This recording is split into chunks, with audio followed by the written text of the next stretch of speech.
देश में अब एक नया बवाल शुरू हो गया है। केंद्र सरकार की अग्निपथ योजना के खिलाफ यूपी, बिहार से लेकर हरियाणा और राजस्थान तक में युवाओं ने सड़क पर प्रदर्शन किया। इनमें से ज्यादातर जो युवा थे वो सेना की तैयारी कर रहे थे। इस योजना का सबसे ज्यादा विरोध उन्होंने किया और बिहार में भी सबसे ज्यादा इसका विरोध हुआ। बिहार में लगातार दूसरा दिन है जब इसका विरोध हो रहा है। प्रदर्शन कर रहे युवा इस योजना को वापस लेने की मांग पर अड़े हुए हैं।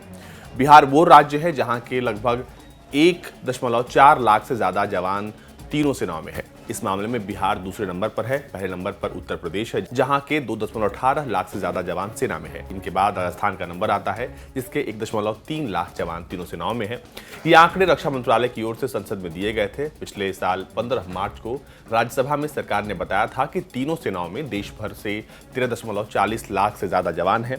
इसमें उत्तर प्रदेश पहले, बिहार दूसरे, राजस्थान तीसरे, महाराष्ट्र चौथे और पंजाब 5वें नंबर पर है। सरकार की ओर से दिए गए आंकड़ों के मुताबिक थल सेना 11.21 लाख जवान थे, जबकि वायुसेना में 1.47 लाख से ज्यादा एयरमैन और अफसर थे। वहीं नौसेना में 71,978 नौसेना और अफसर थे। अब सवाल यह है कि अग्निपथ का विरोध क्यों हो रहा है।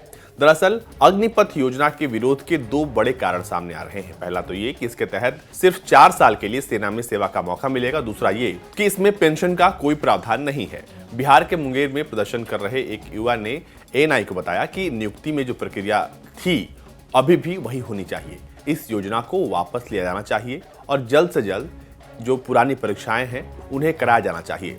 कोई भी 4 साल के लिए सेना में नहीं जाएगा।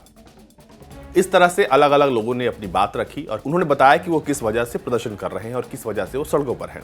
आपको बता दें कि 2 साल से सेना में भर्ती नहीं हुई है। दरअसल हर साल लाखों युवा सेना में जाने की तैयारी करते हैं, लेकिन कोरोना महामारी की वजह से 2 साल से सेना में भर्ती रुकी हुई है। भारतीय सेना में भर्ती के लिए सेना रैलियों का आयोजन करती है।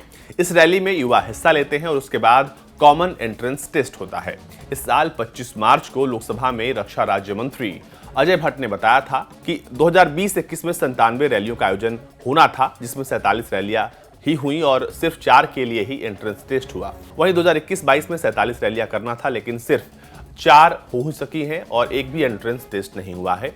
कोरोना के चलते जहां सेना में भर्ती अटकी हुई है, लेकिन नौसेना और वायुसेना में भर्ती जारी रही। 21 मार्च को राज्यसभा में रक्षा मंत्री राजनाथ सिंह ने बताया था कि 2 साल तक सेना में भर्ती नहीं हुई है, लेकिन इसी दौरान नौसेना में 8,319 और वायुसेना में 13,032 भर्तियां हुई हैं। भर्ती रुकी होने के कारण सालों से सेना में जाने की तैयारी कर रहे युवाओं के भविष्य पर तलवार लटक गई है और युवाओं का आरोप है कि उन्होंने फिजिकल और मेडिकल टेस्ट पास कर लिया है, लेकिन भर्ती परीक्षा नहीं होने से वो ओवर एज हो जा रहे हैं और बाद में वो सेना की भर्ती के लिए योग्य नहीं रहेंगे। तीनों सेनाओं में अब भी लाखों पद खाली हैं जिन पर भर्तियां हो सकती हैं। पिछले साल 13 दिसंबर को रक्षा राज्य मंत्री अजय भट्ट ने राज्यसभा में तीनों सेनाओं में अफसरों और जवानों की कमी की जानकारी दी थी। उन्होंने बताया था कि सेना में 53,569 अफसर और 11.35 लाख जवान मौजूद हैं और अभी भी अफसरों के 7,476 और जवानों के 97,177 पद खाली हैं। इसी तरह वायुसेना में 12,000 के लगभग पद खाली हैं और 1.38 लाख एयरमैन के पद खाली हैं। वायुसेना में अभी भी 621 अफसरों और 4,850 एयरमैन की जरूरत है। नौसेना में अफसरों की 11,000 पद हैं, अब उसमें से 1265 पद जो हैं खाली हैं। इस तरीके से जो पूरा आंकड़ा था वो दिया गया था। लेकिन आपको बता दें कि इस बीच जब से अग्निपथ योजना का ऐलान हुआ है, लगातार जो है इसका विरोध हो रहा है। सबसे ज्यादा इसका असर यूपी और बिहार में देखने को मिल रहा है।